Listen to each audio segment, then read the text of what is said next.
വാഗത്താനം കോട്ടയം ഇടവക അംഗമാണ്.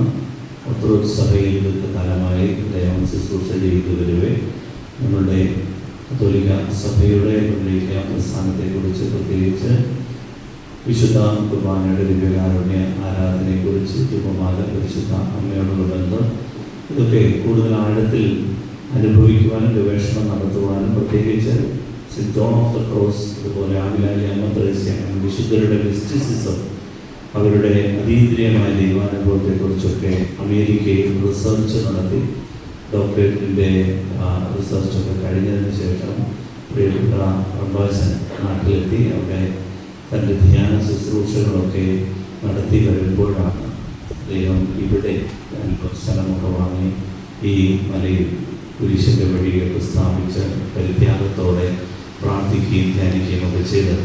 അങ്ങനെ അദ്ദേഹം പ്രാർത്ഥനാപൂർവ്വം ദിവസങ്ങൾ മുന്നോട്ട് പോകുമ്പോഴാണ് 90 ദിവസത്തെ മൗനത്തിൻ്റെ ഒടുവിൽ അദ്ദേഹം കത്തോലിക്ക സഭയിലേക്ക് വിളിക്കപ്പെടുവാൻ തീരുമാനമെടുക്കുന്നത്. അങ്ങനെ അദ്ദേഹത്തോടൊപ്പം പ്രിയപ്പെട്ട ശ്രദ്ധിക്കാനും അതുപോലെ തന്നെ ഇവിടെ ശുശ്രൂഷ ചെയ്യുന്ന സിസ്റ്റർ, അങ്ങനെ ഒരു കൂടി ആൾക്കാർ ഈ അബ്ബാസിനോട് ആത്മീയമായി ചേർന്ന് നിൽക്കുന്നവരുടെ കത്തോലിക്ക സഭയിലേക്ക് വിളിക്കപ്പെട്ടത്. അങ്ങനെ സഭയോട് ചേർന്ന ഈ ധ്യാന ശുശ്രൂഷകൾ വളരണമെന്ന ആഗ്രഹത്തിന്മേലാണ് പ്രിയപ്പെട്ട അബ്ബാച്ചൻ ഈ സ്ഥലത്ത് ഈ ശുശ്രൂഷകൾക്ക് വേണ്ടിയിട്ട് വിവിധങ്ങളോട് ആവശ്യപ്പെടുകയും അതിന് പ്രകാരം ഇവിടെ ഒരു ധ്യാന സെൻ്ററായിട്ട് രൂപപ്പെടാൻ തക്കവണ്ണം പ്രിയപ്പെട്ട പിതാവ് അബ്ബാച്ചനെ അനുഗ്രഹിക്കുകയും അതിലൂടെ ഈ ഒരു സ്ഥാനം ഇതിൻ്റെ ഡയറക്ടറായിട്ട് വയ്ക്കുവാനായിട്ട് ആദ്യമായി രൂപതയ്ക്ക് ഒരു ധ്യാന കേന്ദ്രം എന്ന രീതിയിൽ ഇതിനെ വളർത്തുവാൻ തക്കവണ്ണം പ്രിയപ്പെട്ട പിതാവിനോട് ആവശ്യപ്പെട്ട് അതിൻ്റെ അനുസരിച്ചാണ് ഞാനിപ്പോൾ നിങ്ങളുടെ കൂടെ ഇവിടെ ആയിരിക്കുന്നത്.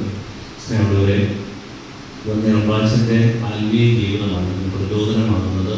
പരിത്യാഗത്തിൻ്റെ ജീവിതമാണ്, മൗനത്തിൻ്റെ ജീവിതമാണ്, ത്യാഗോജ്വലമായ പ്രാർത്ഥനാ ജീവിതത്തിൻ്റെ ഒടുവിലാണ് നമ്മൾ ഈ പ്രിയപ്പെട്ട ഈ പുണ്യഭൂമിയിൽ നമ്മൾ എത്തിയിരിക്കുന്നത്. അബ്ബാച്ചന് അദ്ദേഹത്തിൻ്റെ പ്രചോദനം, ആത്മീയമായ വഴിപാടുകൾ ഒക്കെ എന്നെ വളരെ സ്വാധീനിച്ചിട്ടുണ്ട്.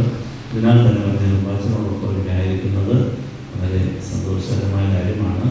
എന്നെ ബൊക്കെ നൽകി ആരമിട്ട് തിരി തന്ന് സ്വീകരിച്ച പറഞ്ഞ പോൾ നൈനാൻ അബ്ബാച്ചനോട് ഹൃദയത്തിൻ്റെ ഭാഷയിലുള്ള നന്ദി, സ്നേഹവും നടപ്പാകുന്നു.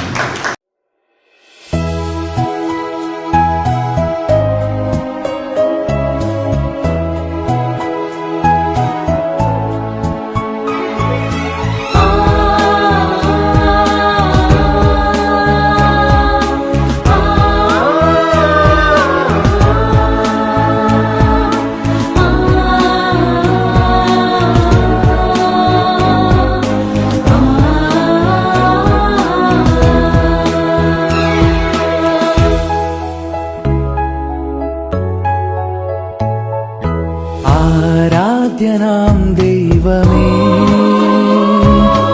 ആത്മീയ സൗഭാഗ്യമേ,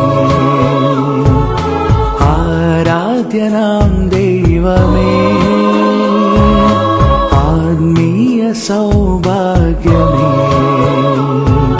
വഴിയും സത്യവും ജീവനുമാകുമെൻ സർവേശ്വര അങ്ങേക്കാരാധന. വഴിയും 75 പേർക്ക് ധ്യാനിച്ച് താമസിച്ച് ധ്യാനിക്കാൻ അവസരം നമ്മൾ ഇപ്പോൾ ഒരുക്കിയിട്ടുണ്ട്. ബാക്കി കാര്യങ്ങളൊക്കെ ക്രമേണ ദൈവം ഒരുക്കും. ഏറ്റവും പ്രധാനമായിട്ട് നിത്യാരാധന ചാപ്പൽ ഇതിന് മുൻപിൽ നിങ്ങൾ കണ്ടതാണ്.